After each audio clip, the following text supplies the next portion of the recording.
Welcome, everyone. I'm Lauren Hawkins. Thanks for tuning in with us to Spirituality Adventures. We are so glad you're here, and we're very excited about the content we get to share with you through our blogs and podcasts. Spirituality Adventures is made possible by your support. One way you can support us is by liking, following, subscribing, or sharing any of these podcasts or blogs that you like. Another way you can support us is by going to our website, www.spiritualityadventures.com. There you can click the support tab and you can sign up for a monthly subscription or a one-time gift. We appreciate all your support. Now here's Fred. Welcome everybody to Spirituality Adventures. This is a non-judgmental place to explore spirituality. And in today's interview, we are so happy to have Dana Masters with us today. Welcome, Dana. Thank you so much. How's everybody doing? Yeah. So Dana is in Ireland right now. I'm in Kansas City and Dana's in Ireland. Which town are you in? That's really a good question. I'm actually not in a town. I am in the tiniest village. Our village doesn't even have a shop. We have to go to the next village over to go to a tiny shop. So my village is called Finnis. And it's on the side of a mountain. I've been to that side of the mountain once. Yeah, you about have. 3 years ago. Mm-hmm. Yeah, but there was not a house there at that time. There wasn't. There's definitely a house now, which I'm glad of because it is snowing today. In April, it is snowing. Wow. Yeah. Are you still considered a part of Lagland Valley? Lagland Valley Vineyard. Yeah. So as far as like the vineyard or just the area? Your home, where you're at right now? Yeah. Yes. And you know what's really cool is that our house overlooks the entire Lagland Valley. So we used to live down in the valley and now we overlook the valley. Awesome. But yeah. Awesome. Beautiful. Well, I remember I went mountain biking with one of your friends while I was there up in, what was the name of that mountain that we mountain biked on? I forgot the name of it now. Was it Silent? It wasn't Silent Valley. I don't think so. It was a mountain range. Any rate, well, I had a little accident. You did. You came back bloody to my house. Well, you know why? So in Ireland, I didn't realize the mountain bike brakes are reversed. And so my front brake was my rear brake, and my rear brake was my front brake. And so I dropped down off a ledge, and normally I would be hitting my back brake to pull myself backwards, and I instead hit my front brake, and it just launched me into the rocks like Superman. Except it didn't. Amazing. I didn't fly. So I feel like someone should have told you that. Like, did we not know? It's like driving on the wrong side of the road. Like, do people not know? Like, when you get here to Ireland, the brakes are in a completely different place. Do you know what I mean? I think he told me, but see, the thing is you've been riding a bike one way your whole life, and it's total instincts. There's like no way you could mentally wire that into your brain just by a verbal. Oh yeah, by the way, the brakes are reversed. Yeah, that makes sense. Like in emergency, you just do. Yeah, you just do what you've done. Yeah. So hardwiring of the brain. Absolutely. Well, Dana, I'm going to tell just quickly how we met. All right. Mm-hmm. And then I would like for you to share just some of your personal story growing up in America, kind of your family, your family history is so fascinating to me. I had the privilege of meeting your mom and hanging out with your mom out in Colorado. Mm-hmm. And the crazy thing was I was at a pastor meeting and I didn't know your husband, Andy, and we were seated at a table next to each other. And rather than talking about church stuff, I usually ask pastors, hey, what do you do for fun? It's like one of my favorite questions because pastors usually just talk about church stuff, right? And so, yeah, definitely. and Andy goes like, well, I rock climb.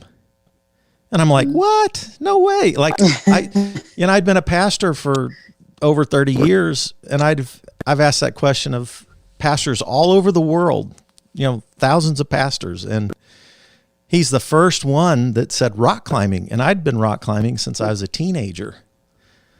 So I think we talked about rock climbing for about an hour and a half. And then, it was like, so tell me about your family. Like, are you married? Kids? And then like, what does your wife do? And like, oh, she sings. And it's like, I'm thinking worship singer. And so what kind of singing? And he's like, oh, she sings with Van Morrison. I'm saying, what?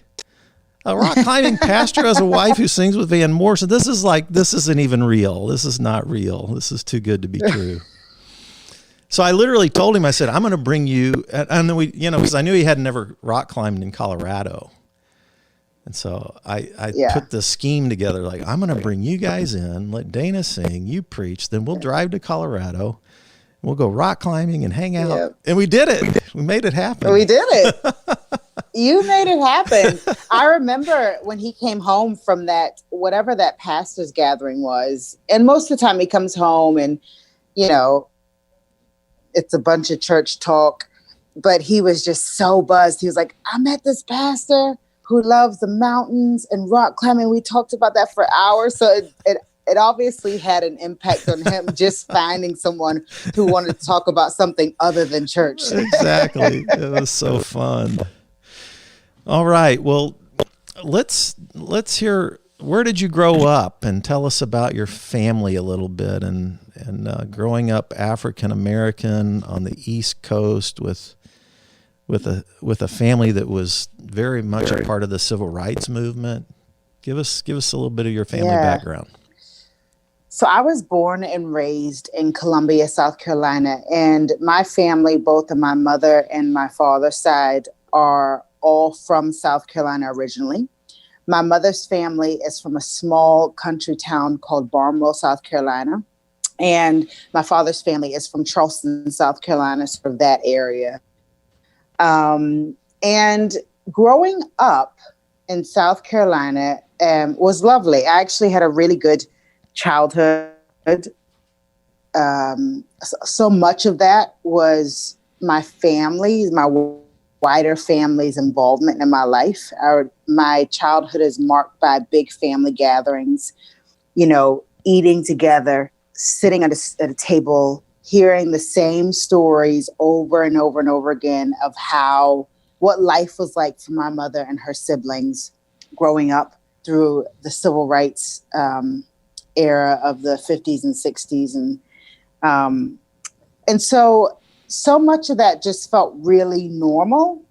And it wasn't until I was older and I left home that I realized that not every Black family had those types of stories, and not every Black family was as heavily involved in civil rights the way my family was. So my grandmother, Johnny Ruth Jenkins, she passed away when I was 17, but she was the daughter of a Black woman and a white man out in the middle of nowhere in South Carolina.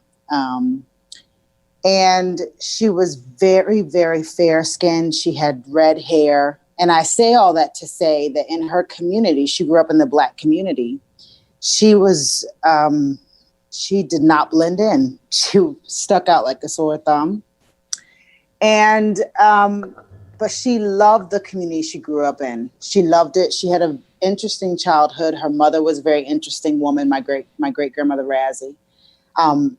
But she loved the community so much that when she became an adult, she decided that she would spend her life fighting for the rights and sort of the civil rights of the people in her town, the Black people and the marginalized people in her town of Barnwell, South Carolina. And she did that so well that she actually was acknowledged by the South Carolina government not too long ago. They named a highway after her, and she's a bit of a legend in our state. But what that meant also, she had 5 children, and her 5 children, actually 4 of them, one of them was too old to do this because he was just a senior in high school, but all 4 of them were the first children in their county to desegregate the school system. So my mother at 8 years old did her own civil rights activism and desegregated the local white school. And you can imagine that was traumatic for an 8-year-old to do. But she did it, and it's an incredible story, actually.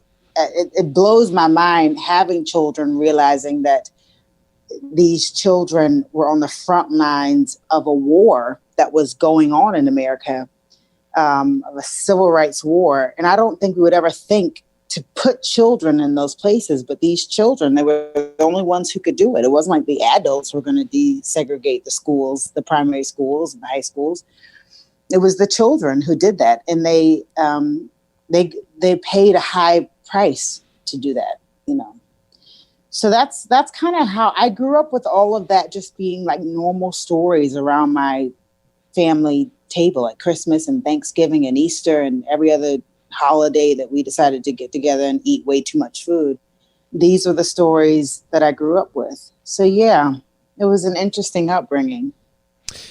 You did a TEDx talk in Stormont back in 2014, which I've probably watched 5 or 6 times. And you talked about, I think you said, did you know you could change the world by telling stories around your dinner table? Yeah, absolutely. And my dad's a storyteller, and I love to tell stories, love to hear stories. And I was like, oh, I love that. And yeah, so I love the idea of the dinner table, telling stories. Absolutely.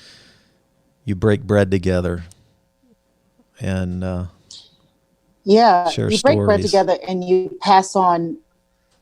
For me, it was about passing on the legacy and the heritage.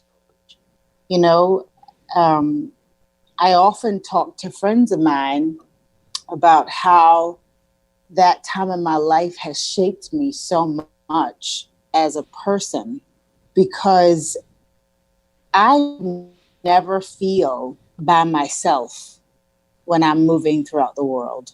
And it's because of these stories that were passed down to me. I genuinely feel the presence of the people who went before me, who did really tough things. And so when I am faced with doing something that feels incredibly hard for me, I never have this sense of being alone. I feel surrounded by the presence of the people who went before me, who did harder things. Yeah. Do you know what I mean? Beautiful. And that's a really powerful feeling. That's amazing. It's like that passage in Hebrews, surrounded by a cloud of witnesses. Absolutely. That have gone before us. Yeah. That shapes us. And it's funny because I don't think I really ever, we hear passages like that from scripture and you hear it so often. But when you realize that the people who would have been reading that letter, the writer of that letter, they're from a culture of storytelling. Storytelling was so important. And I think that's what storytelling does. You can go to university and sit in a lecture hall and get a bunch of information, which is great. I love university. I went to university. But information and a story are 2 very different things. Stories become a part of us. Yes. They weave themselves in the fabric of who we are. So when you're from a culture that tells stories as a part of who they are, you were literally, I tell my children these stories that were told to me, and you're weaving into the fabric of who they are, things they will need for the future, you know? I love that. That's awesome. So, where'd you go to university?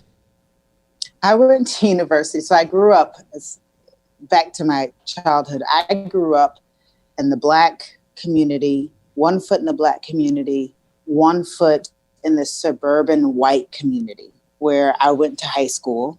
As you all know, like in the States, you need to be living in a certain neighborhood to go to a good school. So my mom, who ended up being a single mom for most of my childhood, sacrificed and worked 3 jobs to be able to afford to live in one of the best school districts in our state.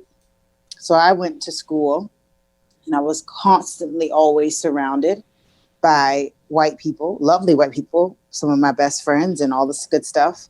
And so we ended up going to an Assemblies of God church because my mom, for her, felt like diversity was really important in my life, that I wouldn't grow up in this sort of mono culture, whether it be the Black culture or white culture. So the Assemblies of God church that I went to was about 50% white people and 50%, you name it, everything else under the sun.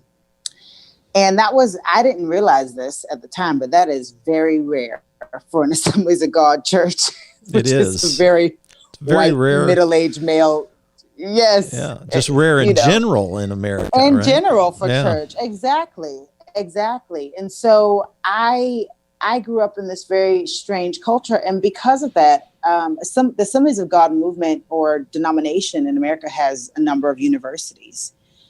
And I got offered a scholarship to go to one of their universities. It's in Minneapolis, Minnesota.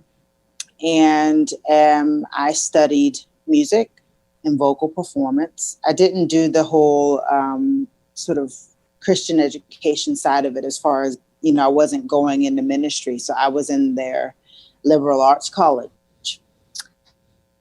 And so I went to university in Minneapolis, Minnesota for 4 years. So I'm used to the snow a little bit. Yeah, that's a cold place. What was the name of the university there? It's called North Central University. North Central. And funny enough, it was when George Floyd they had a memorial for George Floyd in Minneapolis. It was held at that university. I don't know why. I don't know what the connection was, but I just remember seeing it on the news. And I was like, that's where I went to school. Wow. It was interesting. I was actually proud of them. I was really proud of them for doing that. Yeah. Yeah, definitely. Yeah, well, I know news wouldn't have traveled all the way to Ireland, but I graduated from Baylor University, and I know where that is. Yeah. And we will release this podcast several weeks after we do it. But Baylor just won the NCAA National Basketball Championship last night. Oh, I had to slip that in somewhere buzzing today. Anyway, that's all right. Yeah, you are buzzing. Yeah, go Baylor. Oh man. Anyway, well, so you went from Minneapolis, and so tell us about how you and Andy met. Yeah, so I graduated from school in Minneapolis, and I just thought, I'm not going to go back to South Carolina, and I want to go someplace I've never been before and see if I can stand on my own 2 feet, someplace that's very different from where I've lived before. So I decided to go. It was either going to be New York or LA. And I spent my summers as a child in New York City. So I decided, I've been there and done that. I'll go to LA. Never been to LA. I don't know anyone in LA. So my parents, my mom got me remarried by that time. I have an amazing stepdad. My parents gave me a car. I packed it full of my stuff, and I drove by myself from South Carolina to Los Angeles, California. Wow. And did an internship there. That's like going from one end of the island to the other, and then some, and then a lot. Oh, it's many times over. Yes. Yes. Oh my, what a ride. All right. So yeah. LA. So I got there. I did an internship for a charity that was so random. It was about missing people, finding missing people. I just did an internship with them. And then I ended up getting employed by a commercial real estate company that owned most of the high rises in Los Angeles, California. And I worked for them for about a year. And then someone I knew, I met in LA, said, you should come to church with me. You'd like my church. And I thought, okay. And so we meet in a nightclub, whatever. I said, okay, I'll come with you. And ended up in this nightclub going to church. Ended up being in this church called Mosaic. And I never left that church. And a few months after I started going to that church, I got hired. I was offered a full-time job to work at that church. So I worked there for most of my time in LA. And my now husband, Andrew, came 2 years after I'd gotten to LA to do like a master's program that the church had going with one of the big theology schools in California. And that's how we met. Wow. So he came from Ireland, yeah. Did he come to connect with Mosaic? Is that where he? Yeah, he came. Okay. He came. Yeah, he came to do that program with Mosaic, and at that stage, it was called Golden Gate Seminary, and I think it's called something else now. Yeah, I'm familiar with that seminary. I've been there. I also had dinner with Erwin McManus one night too. Yeah, in Colorado by. That's so random. Yeah. Yeah. Well, he was the pastor of Mosaic, for those who are listening in. And so, any rate, or one of the pastors there. Well, so you guys met, dated. Where'd you get married? Do 2 weddings, one in Ireland, one in America? We had 3 weddings. How many weddings did we have? We had so many weddings. We are the most married couple you'll ever meet in your life. Jeez Louise. So we actually, our official anniversary is the 1st of November, but we got married in June of 2008, officially by my dad, my stepdad, who we just needed to do it legally. And then as soon as we got married, he literally got on a plane and went back to Ireland until we then got married again in South Carolina. That's when we had the big wedding. And then we left South Carolina and came back to Ireland because we moved. The whole plan was to move to Ireland right away. So that's what we did. Came back to Ireland, had another wedding. That was after our honeymoon, actually. We honeymooned in Scotland, came back to Ireland, had another wedding. And in our family, we refer to it as the Wedding Olympics. So that's right. Well, cool. Yeah. And then what year did you start Lagland Valley Vineyard? What year was that? So Lagland Valley Vineyard, that's a really good question. It's very generous to say that I helped start it. I was there when it began. It began in my living room. And that's about all all I can say that I did. I let them in the house because I was having babies. I had 3 children in 18 months, and my daughter was born in 2011. That sounds miraculous. Well, I had a set of twins, just in case anyone's trying to do the math. Okay, now we get it. I had a set of twins. So my daughter was born 2011. All I remember is that there were times we would go to church. We must have planned to church maybe in 2010 or something, because there were times we would go to church and she'd be sleeping in the closet. Like we put a cot in the closet and put the monitor on, and then do a church service in the storefront. But so yeah, that must have been 2000. Maybe it was 2011 we started the church. So yeah, and Andrew, my husband, is the pastor there. I'm not on staff. I don't pastor or anything in the church, but it is my church. I love it. I go to it. But yeah, that's been a crazy journey also. Yeah. Well, let's talk about your music career a little bit. you have done some solo projects, and then at some point you also connected with Van Morrison. Yes. And you've been traveling with him for what, 10 years now? No, not that long. Oh my gosh. Come on now. I'm not that old. Sorry. Well, I mean, no, it's okay. It feels like 10 years. No, well, if you started the church in 2011, so that's 10 years ago. No, I started touring with Van about 6 or 7 years ago. And it's just so random how that happened. I always describe myself as the most reluctant musician that ever did live. I feel like I spent my 20s and my early 30s trying not to be a musician unsuccessfully. And part of that probably was because I did live in LA, and the whole culture around the industry, whether it's the movie industry or the music industry, was it just isn't my personality. Like I'm not that person. And I thought that meant that I wouldn't be a good musician. So I tried to do everything else but that. And I thought to myself, you know what? I've fallen in love with this man. We're going to move to Ireland. That'll solve that problem, because who in the world is going to hear me in Northern Ireland? It's like one of the smallest countries in the world. And so I got here, and turns out one of the few things I was actually qualified to do to get to make money was to sing. So I did that, and that was fine. I even taught singing lessons for a little bit. And I ended up doing this little jazz night every week with some incredible jazz musicians that needed a vocalist. And I did that for like a couple of years, and it was amazing. The pay was horrible. The pay like barely paid for your diesel to get there and back.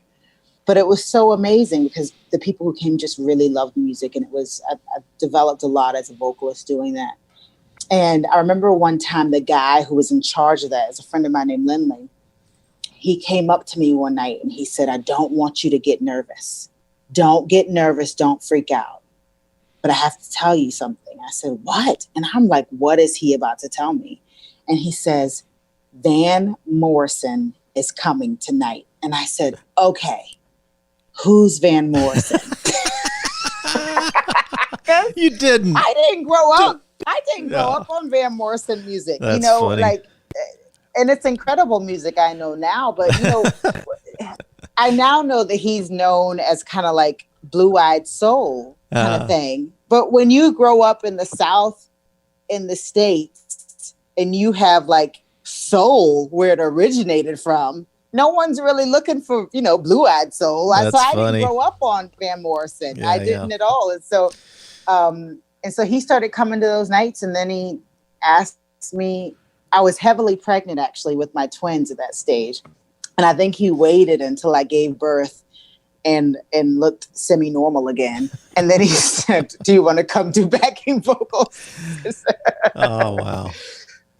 Yeah. That's awesome, though. And have you done a couple of recordings with him as well? I've done a lot of recordings with him. And I've done quite a lot of recordings with him, actually. It's been really cool because anybody in the industry will tell you that being a backing vocalist is an art form. And I wouldn't call myself a backing vocalist only because I wouldn't want to sort of offend actual backing vocalists who know how to do it really well. But I've learned so much doing this gig about that art form and about studio recording and all that stuff. So I've been on a few different recordings with him. Interesting. How would people access some of that if they wanted to hear you on some of that stuff? If you want to hear me on some of Van's stuff, I think he has an album called Keep Me Singing, an album called Roll With The Punches that I'm doing backing vocals on. A lot of his new stuff that's coming out at the moment. Love it or don't love it, I'm on it. But it's most of the recent stuff. So the stuff that would have happened in the last 5 years, Okay. I would be on that. Yeah. It was funny. You were in America with Van, what, a year ago or something? Oh, I've been every year since I really started touring. We've been in America. Yeah. So the last time you were here, my brother-in-law's sister went and saw you live, and I don't even know which city she was in. She lives here in Kansas City, but I don't think you were in Kansas City, or else I would have probably gone to see you. But no. But anyway, she went to see you somewhere. Maybe it was New Orleans. Maybe it was. Were you in New Orleans last time? Yeah, we were in New Orleans. I think it was a few years ago. Yeah. And she came back and she's like, "Man, I went to hear Van, and she had this amazing gal singing with him." And she's just going on. And I'm listening to her, and she says, "I think you're talking about Dana Masters." And she's going, "I don't know her name." And I said, and I showed her your picture, because I had pictures of us in Colorado. And she's going, "You know her? Yeah, oh my gosh." So cool. She was just flipping out. It was so funny. But yeah, that's cool. And then you've got a couple of EPs out right now, I do. In 2018, Crossing Lines and Because of You, which I love all of your stuff. It's so good. Oh, thank you. And your lyrics, love your lyrics. Tell me, on your song on Crossing Lines, When I Was Queen, tell me about that song. I've listened to it many times, and I'm trying to see if I'm connecting with the thought behind that song. Oh man, it's always like a bittersweet thing when someone asks you to tell you about what a song means to them, because because part of me, I know what a song means to me, but once the song leaves me, it means many things to different people, and I love that, and I like to protect that. But that particular song, I wrote it. So when I grew up, right, I didn't know about feminism. That wasn't something that was talked about in my family. I found that about that when I left home. And part of that was because I never grew up being told I couldn't do something because I was a woman. In my family, we were just trying to deal with being Black. We didn't even get to the gender conversation yet. It was just being Black, really, So as a woman growing up in my particular family, and I'm not saying this is true for all Black women, but I felt really empowered as a woman. I come from a family of women who accomplished incredible things, and they're still accomplishing incredible things. And there was never a narrative of not being able to do that. So then when I left home and sort of started to hear other women's stories that didn't grow up the way I did, I think part of that song was just processing what I felt like I was seeing. And I always tell people When I Was Queen is a song about a fictional time in history when the genders weren't sort of at war with each other, if you know what I mean. Like there was no fear of a woman's power or a man's power, but there was two powerful genders coexisting. And this pendulum not swinging from one extreme to the other. You know what I mean? And so, but then that idea that I'm trying to actually remember because I haven't sang that song in so long. But yeah, I think that's in my head when I'm singing it. I see this incredibly powerful Black woman who remembers this sweet time in history when she was able to be everything she is and not feel like she's a threat to someone for it, if that makes sense. Yeah, definitely. I don't know. What did you think it was about? Well, I thought it was about the Queen of England. I listened to it several times. When you preach a sermon, people get all kinds of things out of it too. Yeah. Absolutely. And sometimes not what you intend, and some sometimes not what you intended. Exactly. Some things you don't want. Exactly. Yeah, I'm like going, you You're got like, that out of what I just said? that. And you're like, I must not be a very good communicator, man. That's not what I was meaning, you know. No, but there isn't. I love the artistic component to how people experience and interpret art. And that's I think that's a beautiful part of artistic works. No, I was trying to. I listened to it several times because I love lyrics, and so I love music, but then I still love to listen to lyrics and read lyrics and all that kind of stuff. And so I was guessing it was definitely guessing it was like on the feminist the feminist movement of some connection to that. So I didn't pick up on like a time way back when genders weren't at war. But I mean, obviously the time it's a fictional time, but and funny, I had a friend the other day asked me, "Are you a feminist?" And I was like, that was a hard question for me to answer, because I feel like it's like someone asking you, "Are you a Christian?" And I know that I am a Christian, but what I mean is the amount of definitions and the differing definitions on what that means. Exactly. You feel like you can't actually just say yes or no, because it means so many different things to so many different people. Right. Do you know what I mean? Oh, I know exactly what you mean. Yeah. Yeah, because what I've gone through the last couple of years, it's like deconstructing Fred, and then, you know, and I'm not comfortable with too many definitions right now, or too many boxes or anything like that. But I love the fact that some of your songs deal with like Carry You In, kind of has that wounded healer feel to it. Like, you know, you had a line in one of your songs, take shattered dreams and make them new. And just some of that emotional healing and that comes through in some of your songs is obviously it really connects with where I've been the last couple of years. Yeah. I found it interesting too. I listened to your interview with Panty Bliss, and she is how is she known in Ireland? Does she have some public that's image? A really good question.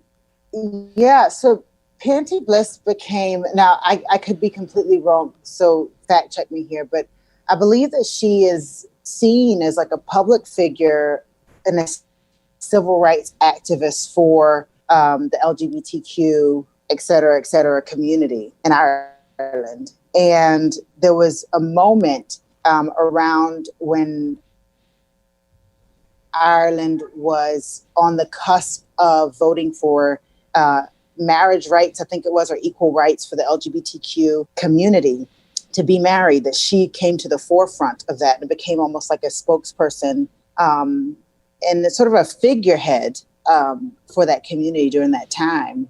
And since then has gone on to sort of continue that and give voice to people. And she has an incredible podcast and all sorts of stuff. So. Yeah. And I think one person, I don't know if this is accurate, a drag queen of Northern Ireland, and very much involved in some of the civil rights stuff that you just described for LGBTQ.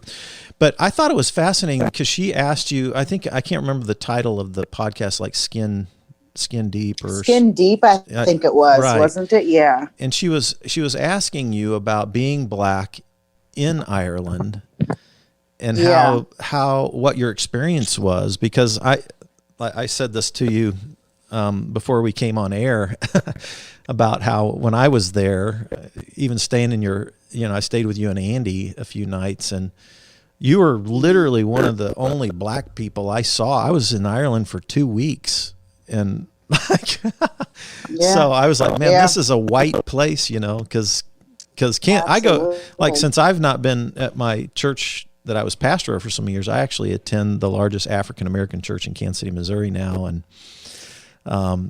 it's been kind of a fun thing for me, but Yeah. but yeah, it's very white in Ireland.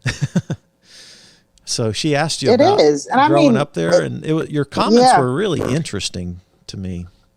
I think my comment surprised her a little bit because for your listeners who may not know too much about the island of Ireland actually has two different countries on it. So you have the Republic of Ireland, and then you have Northern Ireland. And Northern Ireland technically is a part of Great Britain and the United Kingdom.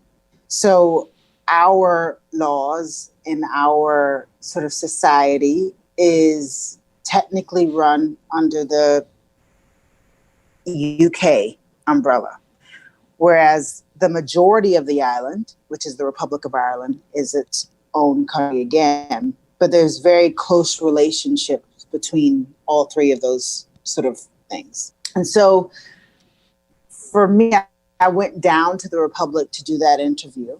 And I was in Dublin, which is the largest city in the Republic of Ireland, and is far more diverse than even our largest city in Northern Ireland. So their story around race began a lot sooner than Northern Ireland's story around race and color. So they have a history that is a lot deeper than the history of even the smaller country that I'm living in. So she was really surprised that for the most part, my experience has been really positive. But that doesn't mean that there hasn't been any negative things. It just means for me moving from South Carolina in the States, the level of racism here is so low that I, for a long time, wasn't even picking it up because I'd been so conditioned with sort of larger doses of racism, if that makes sense, and more obvious forms of racism. And honestly, I don't even know if I would say that some of the stuff that I've experienced is racism as much as it is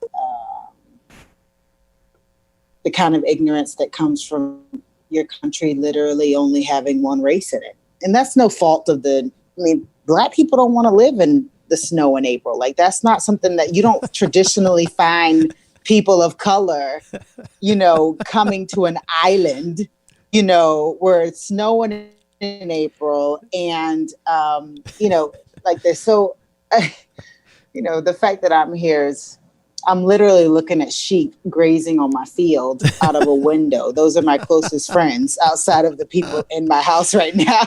My. This is not a common Black story. Right. So, but yeah, it's been interesting being here for a large amount of time. When I first moved here for the first, I want to say 5-6 years, I think I spent most of that time processing my experience in America, because I would say to people sometimes, I think one of the biggest gifts you can give yourself is to live outside of your context for a long amount of time.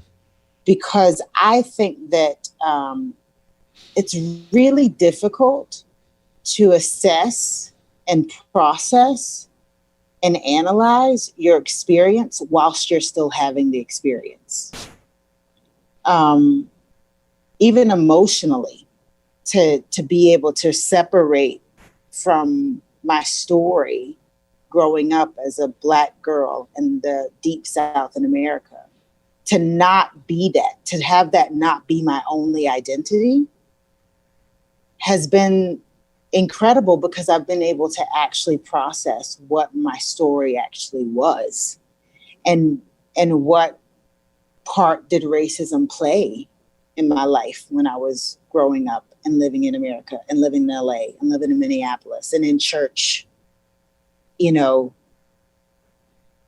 I don't think I ever really even thought about racism within my church context until I left the States, because that was a scary thing to really think about, because those are people who I love dearly and I know love me dearly, and to have to process how in a place where you love each other, there can still be dysfunction and that part of that dysfunction can be race related, is painful, you know?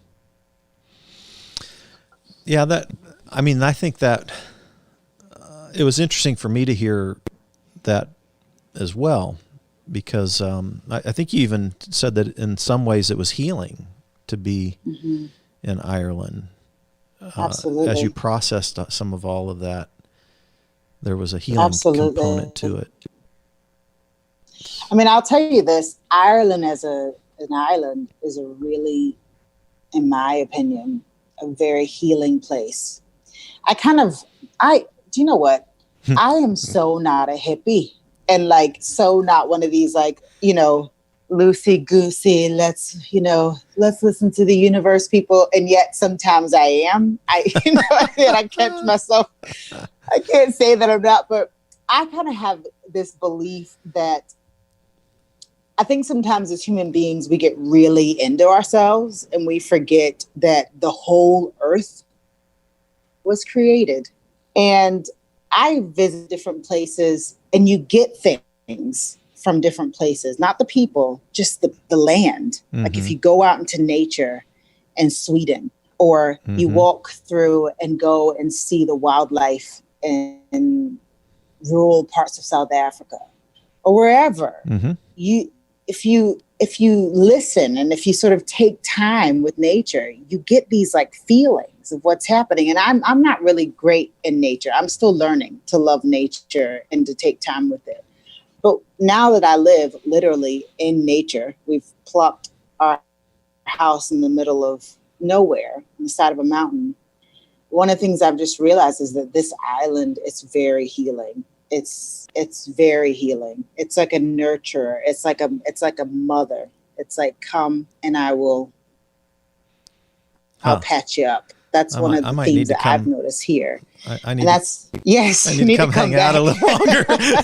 No, I love that. The Celtic tradition talks about thin places, where there's places on earth where heaven and earth touch, like where there's no discernible boundary between the two. Like, we rented bikes and rode up to the giant causeway when I was there 3 years ago. And I'm a big nature guy, obviously, with the, rock climbing and the mountain bike, everything I do, backpacking. But yeah, I think there's something to that, Dana, that nature is a place to connect with spirituality and with yourself, with others, with something beyond you. Yeah. And I think I felt that. I think I was with my three sisters. They left before I saw you guys, but we all want to come back again. So yeah.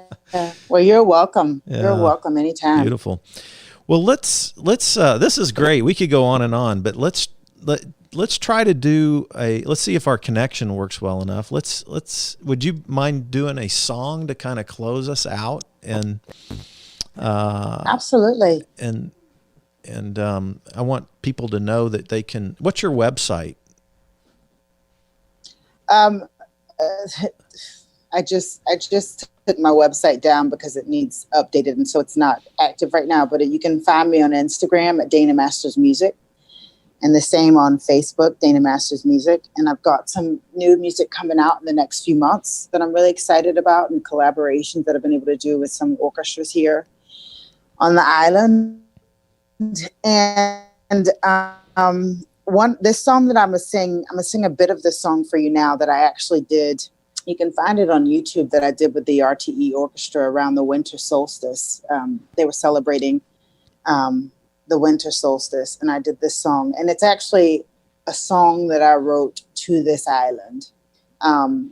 Just my appreciation to the land and to the people, and for having me, and for being so kind and open to me. We have a lovely community here, and I find that Irish people, some of the most incredible people I've ever met. And so I wrote this song called Call You Home. And I'll do the first bit of it. And if you look it up, Dana Masters Call You Home, you'll see it on YouTube. There's recordings of it happening there. Is that okay? Awesome. Thank you. All right, here we go. Lost my way in a desert land, searching for somewhere I could stand. High and dry, I crossed the sea, wasn't looking for home, but home found me. Wide open arms of your heels drew me in. I fell for your charms in your wild northern wind. And when you lay me down, you whispered soft and sweet, I'll be your home if you let me. And as high as your heavens and as deep as your seas, the winds of your kindness are blowing right through me. And when you hold me close, I whisper quietly, I'll call you home if you let me. I'll call you home if you let me. I'll call you home if you let me. There you go. Thank you. That's beautiful. Thank you. Yeah, I've listened to that song several times, and I think it does capture that healing thing that you were talking about that the island has to it. Yeah. Something magical about it. Absolutely. Good. Well, Dana, Absolutely. so good to connect with you again. Thank you so much for doing our podcast. Yeah. Thank you so much for having me. It's lovely to see you and hear you. By the way, if next time you have a trip to America, I want you to come to Kansas City. I want us to do an event together. Okay. Serious. I'm actually serious. So. Oh, I know you're serious because you're the same guy who said something like that before and it actually happened. I know this is serious. All right. Yeah. All right. Well, thank you so much. We'll stay in touch. Thanks, and tell Andy Fred. I said hello. Definitely. And tell your kids I said ho too. Tell them the guy that punched the bear in the nose says hi. Oh, you are a legend in our house. You are a legend. They don't know you by your name, but Andrew goes, the guy who could be like, oh, yeah. Yeah. All right, everybody. Thanks for tuning in to Spirituality Adventures. And thank you, Dana. We'll see you next time. Thanks again for tuning in. Remember to visit our support page at www.spiritualityadventures.com. If you like what you heard, be sure to share it and leave a comment. Thanks again. Have a great day. Harvey Media Production.